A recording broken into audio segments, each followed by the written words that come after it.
আজকের ব্লগটা আমার শাশুড়ি মায়ের চোখ অপারেশনের পরের দিন, প্রায় 6 দিন আগের একটা ব্লগ। দেশের অবস্থা অথবা নিজের মন মানসিকতার জন্য এই কয়দিন আমি কোনো ব্লগই দিইনি, কিন্তু এই ব্লগটা আমার জন্য খুবই স্পেশাল। তো ভাবলাম আপনাদের সাথে আমি শেয়ার করি।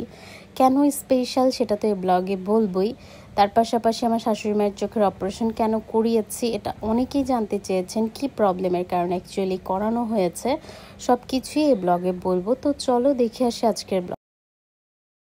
আসসালামু আলাইকুম, হ্যালো এভরিওয়ান, ইটস মি ছোয়া ইকবাল। আশা করি সবাই ভালো আছেন আল্লাহর রহমতে এবং আপনাদের দোয়া এবং ভালোবাসাতে আমরা সবাই ভালো আছি। সকালে উঠে আমার শাশুড়ি মায়ের জন্য ব্রেকফাস্ট বানাচ্ছি, তার পাশাপাশি আমার তো একটা কফি লাগবেই, কারণ আজকে অনেক কাজ আর অনেক সকালে উঠেছি। সকাল 6টায় একবার উঠেছি, উঠে দেখি মা ঘুমাচ্ছে। মাকে ডাকলাম, মা বলে ঘুমা, আমি আরও পরে উঠবো। তারপর আর কি আমি যে একটু ঘুমানোর চেষ্টা করলাম, তারপর আবার 9টার দিকে উঠে পড়লাম। একটু ঘুমানোর পর উঠে আমার মেয়েটাও উঠে গেছে, ও 10টার দিকে উঠেছে। আমার ব্রেকফাস্ট শেষ, ওর দাদিরও ব্রেকফাস্ট শেষ। তারপর মেয়ের সাথে বসে বসে একটু কফি খাচ্ছিলাম, যেহেতু বাইরে প্রচণ্ড লেভেলের গরম, সো অবশ্যই হট কফি খাবো না, কোল্ড কফি খাচ্ছিলাম। বাট একটু কড়া করেই খাচ্ছিলাম। আর অনেকেই বলেন আপু আপনি কি চিনি খান? না, আমি কোনো কফির সাথে চিনি খাই না। আগে খেতাম বাট এখন খাই না। এটা সত্যি যে আগে অবশ্যই চিনি ছাড়া চলতোই না। তারপরও আমি সবসময় একটা লিমিটেড মিষ্টি খাই, অতিরিক্ত মিষ্টি কোনো কিছুই আমি খাই না বা পছন্দও করি না। এখানে হচ্ছে আমি সব রান্নাবান্নার প্রিপারেশন নিচ্ছিলাম কাটাকাটি করে। আসলে আমার শাশুড়ি মা যেহেতু অসুস্থ, দিন ওনার ব্যান্ডেজ ছিল চোখে, সো ব্যান্ডেজও খোলা হয়নি। আজকে যাব মার ব্যান্ডেজ খুলতে। বিশ্বাস করবেন মনটা এত বেশি খারাপ লাগছিল। অনেকেই আগের ব্লগে বলেছেন আপনার শাশুড়ির চোখের অপারেশন কেন হয়েছে। আসলে আমার শাশুড়ি মার প্রথম চোখের অপারেশনটা হয় 2019 সালে। তখন আপনাদের ভাইয়ার সাথে আমার বিয়ে হয়নি, আমাদের তখন 2 বছর রিলেশন চলে। তারপর হচ্ছে 2 বছর মাত্র আমাদের রিলেশনে হয়েছে, তখনই মার একটা চোখ অপারেশন হয়, আর তখন ঢাকাতেই হয়। তখনই আমি মাকে প্রথম দেখি, মাও আমাকে প্রথম দেখে। ওই দিন রাতেও আমি মার সাথে ছিলাম।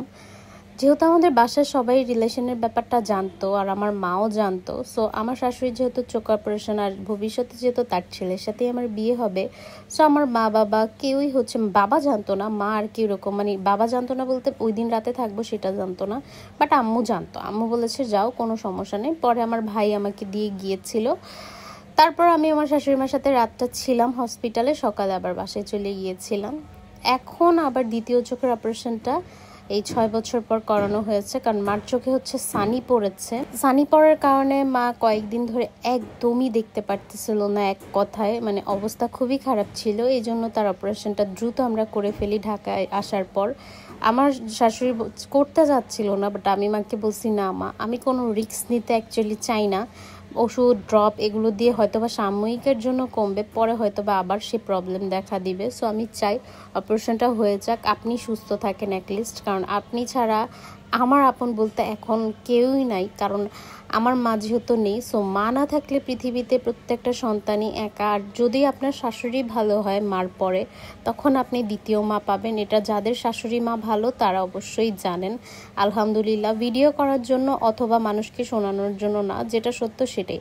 আপনারা জানেন যে আমি সত্য কথা বলতে পছন্দ করি। যে খারাপ আমি ডিরেক্ট বলে দিই যে হ্যাঁ সে অন্যরকম, খারাপ আমি কখনোই মানুষকে বলি না। আর যে ভালো আমি তাকে অবশ্যই ভালো বলবো, এটাই আমার রুলস অথবা এটাই আমার চরিত্র। আমি কখনো কাউকে ভালোও বানাতে চাই না, খারাপও বানাতে চাই না।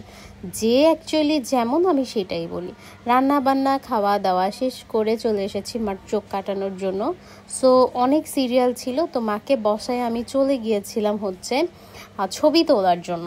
আমার একটা পার্সোনাল কাজে ছবি লাগবে, খুবই দরকার। সো ভাবলাম যে না, স্টুডিওতে যে ছবিটা তুলে আসি, আসার আর আমার খুবই দরকার ছিল, এই জন্য একটা কাজে আর কি।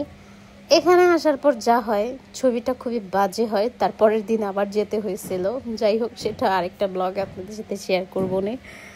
এরপর আর আমি আসলে ব্লগই করি নাই ওই কয়েকদিন। আসলে এরপরের দিনই হচ্ছে মাইলস্টোনের ওই প্রবলেমটা হয় বাচ্চাদের নিয়ে।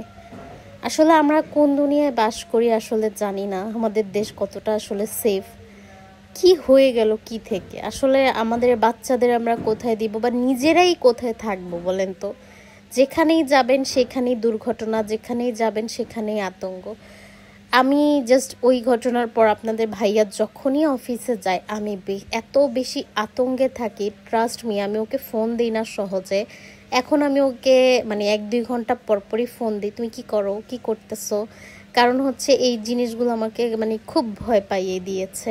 একটা দোয়া করি সকলের প্রিয়জন, সকলের সন্তান সকলের বুকে থাকুক, শান্তিতে থাকুক, বেঁচে থাকুক, যেভাবেই থাকুক।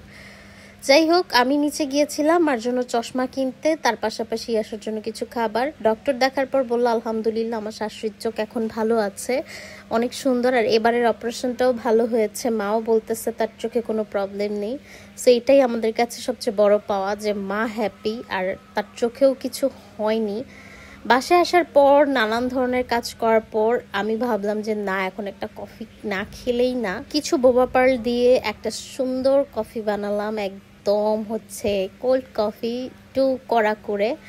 তারপর আমার শাশুড়ি মা আবদার, মানে তার ছেলে হচ্ছে রাতে অফিস থেকে আসার সময় পটল নিয়ে আসছে, তার আবদার হচ্ছে সে পটল ভাজা দিয়ে ভাত খাবে।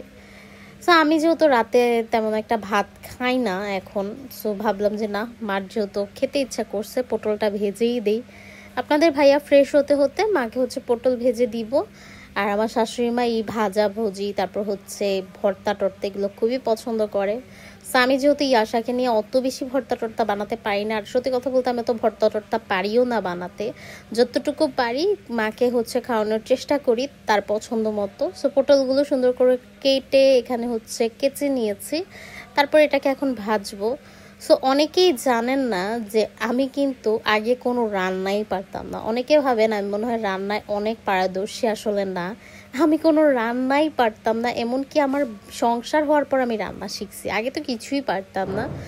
সো ওনারা তো ভাত খাবে, এখন আমি কি খাবো, তো আমি হচ্ছে রুটি ভেজে নিতেছিলাম, তেল ছাড়া একদম রুটি যেটা, সেটাই। তো এই ছিল আমার আজকের ব্লগ। সবাই ভালো থাকবেন, সুস্থ থাকবেন, আমার জন্য দোয়া করবেন, আমার পরিবারের সবার জন্য দোয়া করবেন, আল্লাহ যেন আমাদেরকে সুস্থ এবং ভালো রাখে।